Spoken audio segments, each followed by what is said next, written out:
A hell of a win for the Guards yesterday, Bull. A walk-off win, and Josh Naylor owns the Twins. I mean, seriously, this dude owns the Twins. Well, and he needed it because obviously he's not been playing well.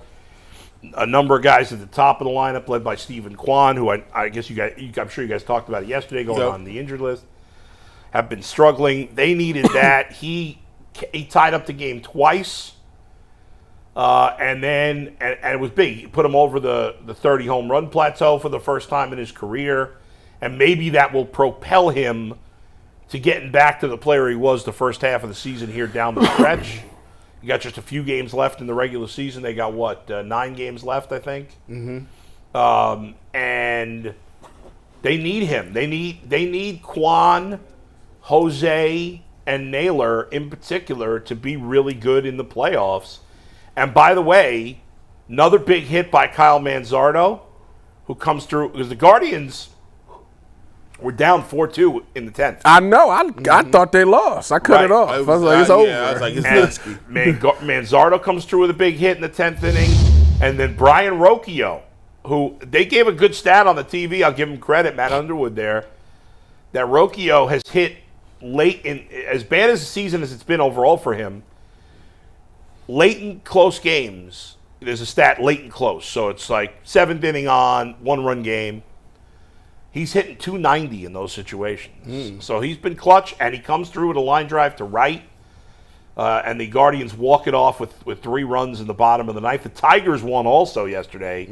So the Tigers are only a half game back of the Twins for that final wild card spot. So it's a big game today. And the Guardians, with a win today, will clinch a playoff spot. Their magic number for the division is what, 5, Mike? To my knowledge, Let me figure it out. So the most games... Anthony's saying 6. It's 6. Yeah, so the Royals, the most games they can win is 91. So the Guardians need to get to 92.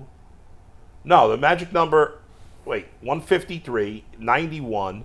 No, the Guardians' magic number for clinching the division is 4. It's not 6. Where'd you hear 6? I just trusted Anthony. Yeah, no, I heard 6 like this morning somewhere. It has to be 4, and I'll tell you why. Because think about it this way. If Kansas City wins every game the rest of the season, they will finish 91-71. They have the tiebreaker against the Guardians, so they can't finish tied. That means the Guardians need to win 92 games to clinch the division. They only need 4 wins to get to 92, so their magic number is 4. So that's it.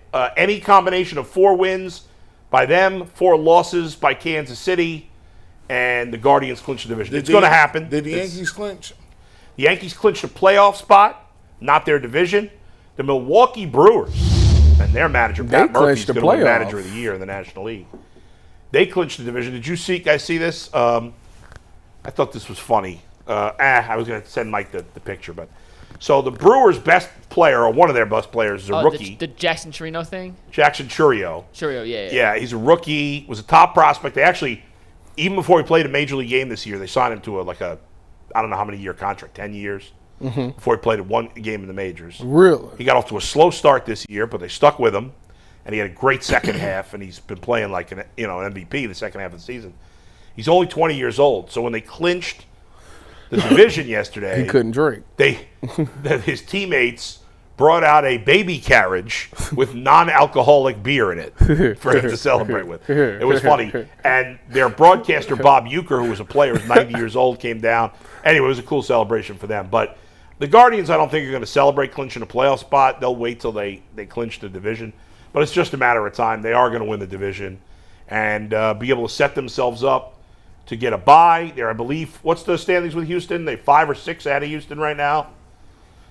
Pull it up 1 second. The Guardians, I'll be very surprised if they finish anywhere but the 2 seed. I don't think they'll catch the Yankees for the 1 seed. I think they'll finish 2, and that's huge. They get the bye to start the playoffs. And then whoever you play in the second round. Now, ultimately, it didn't matter last year because Arizona and Texas played in the World Series last year, and neither of those teams had a bye last year. But generally, I'd rather have that bye. Didn't you prefer them to be the 2 seed than the 1 seed? Because of who they were playing. Well, because you said they didn't have to beat the Yankees or the Orioles. Or something. Most likely, if they're the 2 seed, then the Orioles and Yankees will play each other in the second round. And so you don't have to beat both of those teams. The Orioles blew my ticket yesterday. Yeah, the Orioles have been struggling, so I'm not really as concerned about the Orioles right now because they seem like they're falling apart here at the end of the season. So there was an argument for that, but ultimately you do want to be the one because if you do play the Yankees, you don't want them to have home field advantage. Yeah. But I think what are the Yankees, a game and a half ahead of the Guardians? The Yankees are 89 and 63 right now. The Guards are 88 and 65. So They're a game and a half up. The Yankees have the tiebreaker with the Guardians, so the Yankees will probably be the 1 seed. I would assume, unless they fall apart here in the last week. But that was a great win to pull that one out and score 3 in the bottom of the 10th. We talked about it a little bit. They put Quan yesterday on the show. They put Quan on the DL. Yeah. He's not playing well. Nope. He's not seeing the ball well at the plate. He's swinging at a lot of bad pitches. It's a shame. 291. Tyvus put that jinx on him earlier. I did. Now, could they be putting him? Because I said, look, maybe they're sitting him down and saying, listen, we need to reset your swing. We need to have you look at guys and watch the game for a little bit. General fatigue was the reason they had him out. But, could it be a situation where they just got him with the hitting coaches like, look, hey, let's work on retooling your swing. And I know usually you don't retool somebody's swing into the offseason. That takes a lot of stuff. But I think he's a savant as a hitter. I do think he's a very quick study. And I do think that with guys like that, you can kind of reset their eye a little bit by just working in the cages and working and having them sit and watch some film and say, hey, look, when you was hitting the ball well, you was not swinging at this outside lower third pitch right here. You was not swinging at anything above the letters, right? This is what you were doing well. Do you think it'd be a possibility that he's not really that hurt or tired? Yes. They're just working on this game. I think 100%. Now, I don't think it's changing his swing. Yeah. But the rest of what you said, I agree with. I think that's absolutely it. I think he could probably play through what he's playing through now. But I think the fact that he's slumping, the fact that they've basically clinched the division, I think they're absolutely doing that. I think a lot of this is mental for him. I think he needed a breather. Like, as long as he was on the roster, Stephen Vogt had given him a couple of days off, but it's hard to just keep giving a guy a day off when he's on the roster. Because you have this urge, get him back in there. Mm-hmm. Just take a breather. Get away from things for a week. You can't play. I bet absolutely he's working with their hitting coordinator in the system. They're talking about, maybe he's talking to, I don't know, psychologist, whatever. He is pressing big time at the plate. Mm-hmm. He's playing with a lot of stress right now. And he's talked about, and we brought this up with him when he was here, the fact that when he was in college, he had imposter syndrome. He didn't think he was really good, and so who knows? Who knows what he's dealing with? But you're right. I mean, he's swinging at things we've never seen him swing at. And the first half of this year was his best stretch of baseball since he's been in the majors. And now he's been in his worst stretch of baseball since he's been in the majors. It's been awful. Mm-hmm. And I think he needed a reset. And I think there's a good chance he'll come back and be much better. Baseball is such a psychological sport. Even when I go back and look, what I'm saying? My mom was really showing. She was like, hey, she was showing me these like old school, at the end of the year they give you banquets. So she found an old school list of just the roster and the rankings. and to this day, I still can't even believe I was even hitting like that. Sometimes, like in baseball, you're like, I don't know what I'm doing right or I don't know what I'm doing wrong. But all I know is when I'm at the plate, I feel like every pitch is in slow motion, and I feel like everything looks like a beach ball, and I feel like they can't fool me.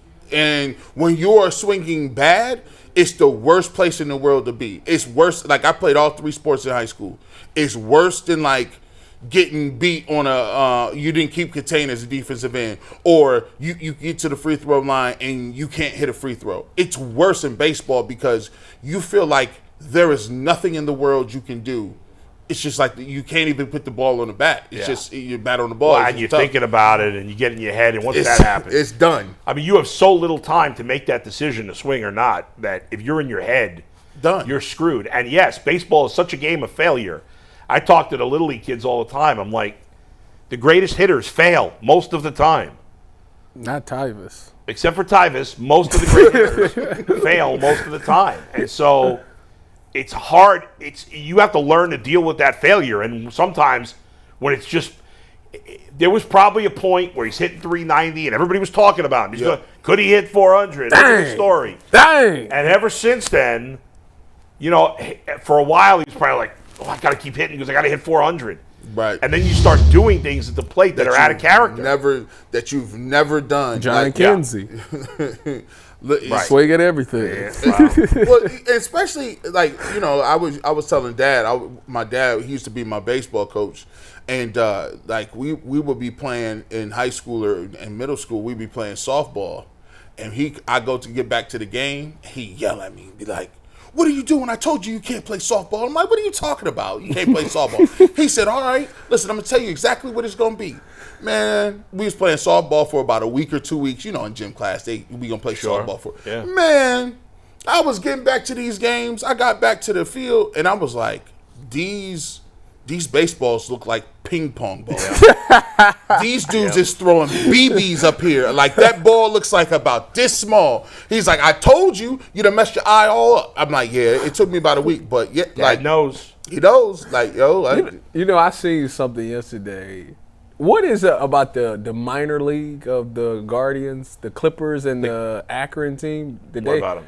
Are they, what is it, playoffs, or did the Akron team win a championship? The Lake County Captains won a championship. Is that the one where Travis Bazana's on? Yes. So he's won a championship in the minors? Yes. Okay. And then he wasn't there for most of the year. And then the Clippers is in the playoffs. I don't even know. It was another graphic I seen. Maybe they are. I wasn't paying. I don't usually pay attention to like the minor league standings, but I get it. But I did see that the Captains won their championship. Minor leagues. The minor leagues are just, to me, it's crazy to me. Like, it's. I didn't know they had their own championship. All this, like, how you win a championship? When I was in my first year doing games in the New York Penn League, we played Mahoning Valley. So I was doing games for the Phillies affiliate, and we played Mahoning Valley in the first round of playoffs. Mahoning Valley was the Indians affiliate, and I think it was the first game of the playoffs. It's so many years now, 25 years ago, I can't remember for sure. The pitcher against us was CC Sabathia. That's crazy. And you remember Coco Crisp? Yep, Coco. He was playing outfield. At the time, he was Covelli Crisp. He was playing outfield for them. Hey, you stay in the minors forever?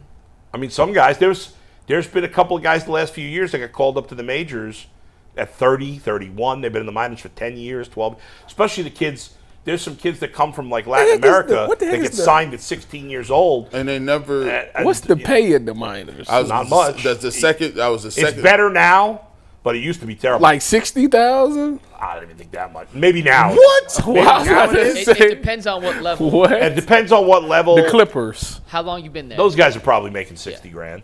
Yeah. Well, AAA's making more than that. I don't know exactly how much. That's ridiculous. Go ahead, Mike.